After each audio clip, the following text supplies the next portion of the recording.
Hello students, today we are going to learn class 8 chapter number 3 The Selfish Giant supplementary English.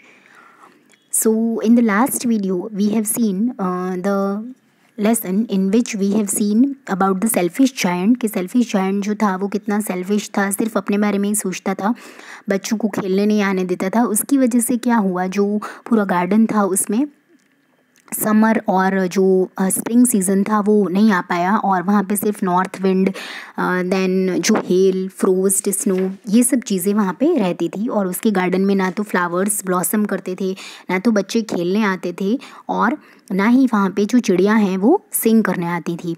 लेकिन फिर धीरे धीरे उसने थोड़े बहुत चेंजेस करना स्टार्ट करा, उसने बच्चों के साथ अच्छा व्यवहार करना स्टार्ट करा, तो वहाँ पे फ्लावर्स भी ब्लॉसम होने लगे, बच्चे भी खेलने आने लगे और चिड़िया जो हैं वो भी सिंग करने लगी और जो स्प्रिंग सीज़न है और जो ऑटम सीज़न है वो भी वहाँ पे आ गया। So here I'll recommend you to first watch the first part of this chapter, then only you will be able to understand this part.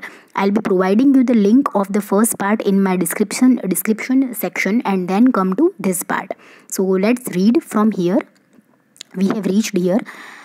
It is your garden now, little children, said the giant, and he took a great axe and knocked down the wall. And फिर जो spring है वो भी उस garden में आ जाता है और जो सेल्फिश जायंट है वो कहता है कि जो गार्डन है बच्चों ये आपका ही गार्डन है। और फिर वो क्या करता है, एक ग्रेट एक्स मतलब जो ग्रेट एक्स मतलब होता है कुल्हाड़ी, ग्रेट एक्स ले लेता है और जो वॉल जो उसने बनाई होती है ट्रेस पासर्स को ब्लॉक करने के लिए, वो जो वॉल है वो तोड़ देता है। And when the people were going to market at 12 o'clock, they found the giant playing with the children in the most beautiful garden they had ever seen. और फिर वहाँ से जब वो वॉल तोड़ देता है तो जो मार्केट में जो लोग जा रहे होते हैं वो देखते हैं कि जो जायंट है वो बच्चों के साथ खेल रहा है ब्यूटीफुल गार्डन में, और वो ये सीन देख के उन्हें बहुत ही खुशी होती है। All day long they played and in the evening they came to the giant to bid him goodbye. पूरे दिन वो वहाँ पे खेलते थे एंड इवनिंग में वो बच्चे उनको गुड बाय विश करने आ जाते थे। But Where is your little companion? He said. The boy I put into the tree. The giant loved him the best because he had kissed him. अब जो giant है वो बोलता है बच्चों से कि लेकिन तुम्हारा वो जो छोटा सा कंपेनियन है, वो छोटा सा टाइनी बॉय है, वो कहाँ गया जिसको मैंने मेरे हाथों से ट्री के ऊपर बिठाया था और जिस जायंट उसको बहुत ज़्यादा प्यार करता था क्योंकि उसने उसको किस किया था। We don't know answered the children, he has gone away. तो चिल्ड्रन बोलते हैं कि हमें नहीं पता वो बच्चा कहाँ गया, वो तो पता नहीं कहीं चला गया है। You must tell him to be sure and come tomorrow. Giant बोलता है कि तुम लोग उसको बोल देना कि वो ज़रूर आए, मैं उसे याद कर रहा हूँ तो तुम उसे कल ज़रूर लेके आना। Said the giant, but the children said that they did not know where he lived and had never seen him before and the giant felt very sad. तो बच्चे बोलते हैं कि लेकिन हम तो उसे नहीं जानते हैं, वो कहाँ पे रहता है वो भी हमें नहीं पता, और हमने तो उसको उस दिन पहली बार देखा था, हमने उसे पहले कभी देखा भी नहीं है। ये सब सुन के जायंट जो है वो बहुत ज़्यादा सैड हो जाता है। Every afternoon when school was over, the children came and played with the giant. और हर आफ्टरनून जो है चिल्ड्रन है उनका स्कूल ख़त्म होने के बाद वो जायंट के साथ वहाँ पे उनके गार्डन में खेलने आया करते थे। But the little boy whom the giant loved was never seen again. लेकिन जिस लिटिल बॉय को जायंट ने उस दिन पेड़ पे वहाँ पे बिठाया था वो उसे कभी भी देखने को नहीं मिला। The giant was very kind to all the children, yet he longed for his little friend and often spoke of him. Giant जो है वो अब बहुत ज़्यादा काइंड हो गया था बच्चों के प्रति और उसको उस लिटिल बॉय की बहुत ज़्यादा याद आ रही थी और वो उसके बारे में पूछ रहा था। How I would like to see him, he use to say, कि मैं उसको किस तरीके से देखता रहता था और वो बच्चा पता नहीं ना जाने वो बच्चा कहाँ चला गया है, वो उसको बहुत ज़्यादा मिस कर रहा था। Years went by and the giant grew old and feeble. और ऐसे ही टाइम पास होता गया और धीरे धीरे जो जायंट है वो भी ओल्ड हो गया एंड फिबल हो गया। फिबल मीन्स वीक हो गया काफ़ी। He could not play about any more, और वो अब ज़्यादा खेल भी नहीं पाता था because of old age. So he sat in a huge arm chair, और फिर वो ह्यूज आर्म चेयर पे बैठने लगा। And watch the children eight their games and admired his garden. और इसी तरीके से वो उसने क्या करा, गार्डन में एक चेयर रख ली और वो बस बच्चों को खेलता हुआ देखता रहता था। ओके, लाइकवाइज देखो आप यहाँ पे देख सकते हो उसने किस तरीके से अपने गार्डन में आर्म चेयर रख ली और वो बस बैठ के बच्चों को देख रहा है और बच्चे जो हैं वो गार्डन में खेल रहे हैं। At their games admired his garden, I have beautiful flowers he said, but the children are the most beautiful flowers of all. वो बोलता है कि मेरे यहाँ पे बहुत सुंदर सुंदर फ्लावर्स हैं, लेकिन सबसे सुंदर फ्लावर्स तो कौन है? चिल्ड्रन हैं मेरे गार्डन के। One winter morning he looked out of his window as he was dressing. He did not hate the winter now, for he knew that it was merely the spring asleep and the flowers were resting.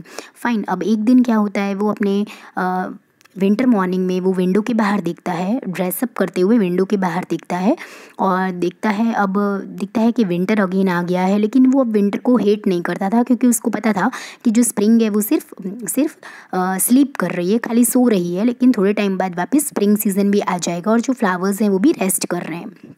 Spring season में वापस सारे flowers मेरे garden में खिल जाएंगे। Suddenly he rubbed his eyes in wonder and looked, और तुरंत वो अपनी आंखों को मसलता है और वापस मतलब 2-4 बार वो विंडो के बाहर देखता है। It certainly was a marvellous site, और उसको बहुत ही सुंदर सी साइट वहाँ पे नज़र आती है। In the farthest corner of the garden was a tree quite covered with lovely white blossoms, और वहाँ पे एक दूर कॉर्नर में उसके गार्डन में उसको एक ट्री नज़र आता है जो लवली वाइट ब्लॉसम्स से कवर अप होता है। It's branches were golden and silver fruit hung down from them and underneath it stood the little boy he had loved. और वहाँ पे उसकी जो ट्रीज़ होती है उस जो ट्री की, वो गोल्डन कलर की होती है और उसमें से सिल्वर कलर के जो फ्रूट हैं वो दिख रहे होते हैं। And underneath it stood the little boy he had loved, और वहाँ पे उसको वो छोटा सा बच्चा जिससे वो बहुत ज़्यादा मिस कर रहा था, काफ़ी दिनों से काफ़ी अटैच था, वो उसको नज़र आता है और उसे देख के वो बहुत ज़्यादा खुश हो जाता है। Down stairs rain the giant in great Joy and out into the garden,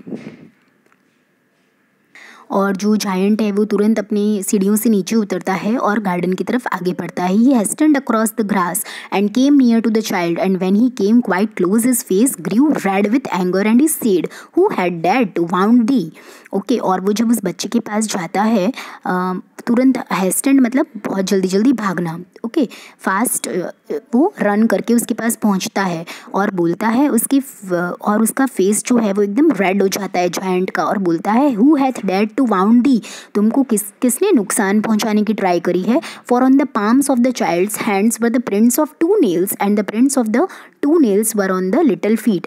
उसके हाथों पे और पैरों पे, उस छोटे से बच्चे के हाथों पे और पैरों पे उसको नेल्स के निशान दिखाई देते हैं, प्रिंट्स नज़र आते हैं, जैसे उसको किसी ने मारा हो। तो वो बहुत ज़्यादा गुस्सा हो जाता है कि तुमको किसने नुकसान पहुंचाने की ट्राई करी। Who hath dared to wound thee, cried the giant, मुझे बताओ तुमको किसने नुकसान पहुंचाने की ट्राई करी है। Tell me that I may take my big sword and slay him, मैं मेरी बड़ी सी तलवार लेके उसको अभी मार डालूंगा। स्ले मीन्स किल करना, okay, nay means no. Fine, nay answered the child बोलता है no, but these are the wounds of love, वो बोलता है कि ये तो प्यार के निशान है। Who are thou, said the giant, and a strange awe fell on him and he knelt before the little king. और फिर वो उस बच्चे से बोलता है हु आर दो, मतलब तुम कौन हो, और and a strange awe fell on him, और वो ऑ मीन्स होता है एक फीलिंग ऑफ रिस्पेक्ट जो उसको अचानक से उस बच्चे के प्रति आ जाती है, और नेल्ट मतलब होता है घुटनों के बल झुकना। तो वो घुटनों के बल झुक के उस बच्चे से पूछता है कि तुम कौन हो, और उसको उसके प्रति बहुत ज़्यादा रिस्पेक्ट आ जाती है। And the child smiled on the giant and said to him, you let me play once in your garden today, you shall come with me to my garden which is paradise. याद है तुमने मुझे एक बार पहले अपने garden में खेलने दिया था, और अब तुम मेरे गार्डन में आना, हम वहाँ पे खेलेंगे, जो क्या है, पैराडाइज है, मतलब स्वर्ग है। And when the children ran in that afternoon, they found the giant lying dead under the tree, all covered with white blossoms. और फिर जब चिल्ड्रन उस आफ्टरनून वहाँ पे आते हैं तो वो क्या देखते हैं कि जो जायंट है वो मर चुका है, एक ट्री के नीचे वो लेटा हुआ है, और वो जो पूरा कवर्ड है, किससे कवर्ड है, वाइट ब्लॉसम से कवर्ड है। फाइन, तो आप यहाँ पे देख सकते हो, देखो जो जायंट है वो किस तरीके से ट्री के नीचे पूरा वाइट ब्लॉसम से कवर्ड है और वो मर चुका है। तो यहाँ पे हमें ये देखना है कि जो छोटा बच्चा था उसने इस तरह का जो लाइन है यहाँ पे बताई गई है विच इज़ पैराडाइज, कि तुम मेरे गार्डन में आओ, मैं तुम्हें पैराडाइज में ले चलूँगा। तो वो जो छोटा बच्चा था वो कौन था? ठीक है, छोटा बच्चा यहाँ पे जीसस क्राइस्ट हम मान सकते हैं, जिसके हाथों पे और पैरों पे नेल्स के निशान थे। तो जीसस क्राइस्ट जो थे, जो भगवान थे क्रिश्चियंस के, वो वहाँ पे उसको लेने आए थे अपने साथ। एंड वो उसको कहाँ लेके जा रहे थे, पैराडाइज में लेके जा रहे थे, क्योंकि पैराडाइज में इसलिए लेके जा रहे थे क्योंकि अब वो है उसका हार्ट जो है वो चेंज हो चुका था और वो बच्चों के प्रति बहुत ही काइंड हो चुका था। सो यहाँ तक का हमारा चैप्टर था। I hope everybody understood it properly. और अगर रियली में आपको ये चैप्टर समझ में आ गया हो, अच्छा लगा हो, तो प्लीज़ कमेंट भी करेंगे and like the video, share among your friends and subscribe my channel for more such videos. Thanks for watching.